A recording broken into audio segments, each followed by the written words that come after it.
La estructura edilicia del casino de oficiales fue modificada en función de las necesidades y estrategias del grupo de tareas, el número de personas secuestradas, las características del trabajo al que eran sometidos algunos de los secuestrados, encubrir el uso del lugar como centro clandestino ante las denuncias internacionales, las visitas de periodistas extranjeros y la visita de la Comisión Interamericana de Derechos Humanos en 1979. En la planta baja convivía la casa del director de la ESMA, un sector de oficinas conocido como Los Jorges, un salón llamado El Dorado, el comedor y la cocina utilizada por los oficiales que pasaban su estadía en el casino. En El Dorado funcionó el centro de operaciones, donde se planificaban y se realizaban los operativos. En 1976 contaba con un mostrador de guardia, una central telefónica y una sala de recepción, el área en que se realizaban las reuniones y una serie de oficinas destinadas a la inteligencia, planificación y logística de los operativos. En 1979 se produce un vaciamiento y queda transformado en un amplio salón. Se elimina el ascensor y el tramo de escalera que permite el acceso al sótano es demolido.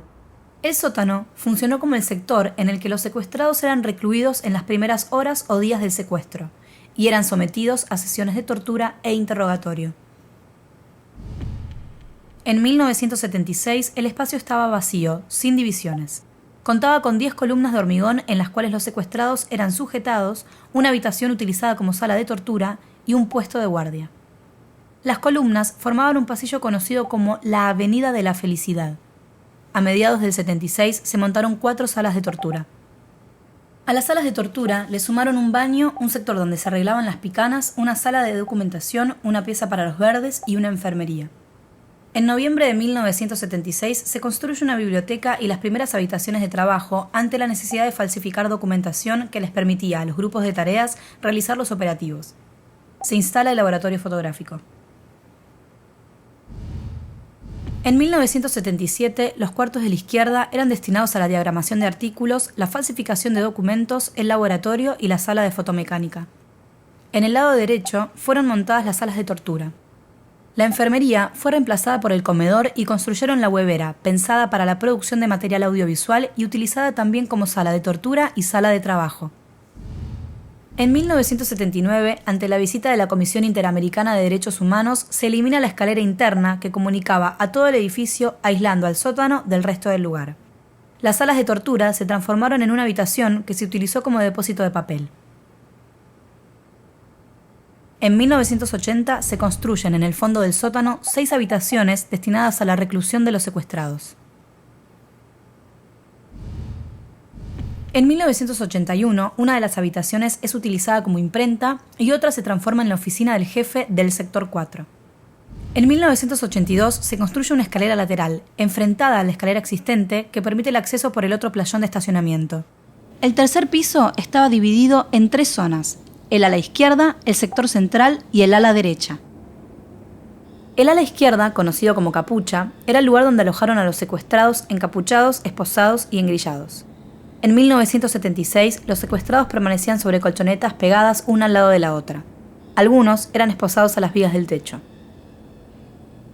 A fines del 76, las colchonetas fueron separadas entre sí por un tabique de madera, dando origen a las llamadas cuchas. Se construyeron 9 celdas denominadas camarotes, utilizadas como habitaciones por algunos de los secuestrados.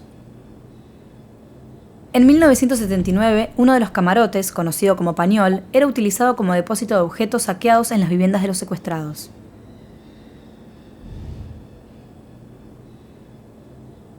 El sector central está formado por una serie de pequeñas habitaciones construidas de material y 2 baños. En ese sector se encuentra la escalera de acceso al altillo, conocido como capuchita. En 1976, las habitaciones eran utilizadas para la reclusión de algunos secuestrados. Una de ellas funcionó como habitación de secuestradas embarazadas, donde eran recluidas hasta el momento de parir.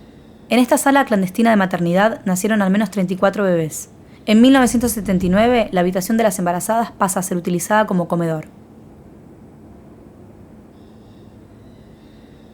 En 1976, el ala derecha fue utilizada como pañol grande. Allí depositaban los muebles, electrodomésticos, libros y pertenencias de los secuestrados que eran robadas durante los secuestros. En 1977 se construyeron una serie de oficinas que tenían la parte superior de acrílico, lo que permitía el control continuo de los secuestrados, conocida como pecera. En 1979 se construyeron unas habitaciones, una celda para las mujeres y una celda para los hombres que trabajaban en pecera. El altillo, conocido como Capuchita, funcionaba como el lugar de alojamiento y tortura utilizado por los miembros del Servicio de Inteligencia Naval. También participaban grupos externos al grupo de tareas. En 1976, la mayoría del espacio está ocupado por los tanques de agua. Alrededor de estos se dispusieron las cuchetas donde eran alojados los secuestrados. En 1977 se construyeron 2 cuartos que eran utilizados como salas de interrogatorio y tortura.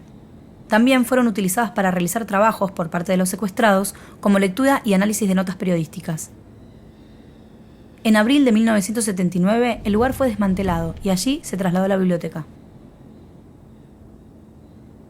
Los testimonios de los sobrevivientes, a través de los años, permitieron identificar las modificaciones edilicias y funcionales del espacio para poder reconstruir el centro clandestino.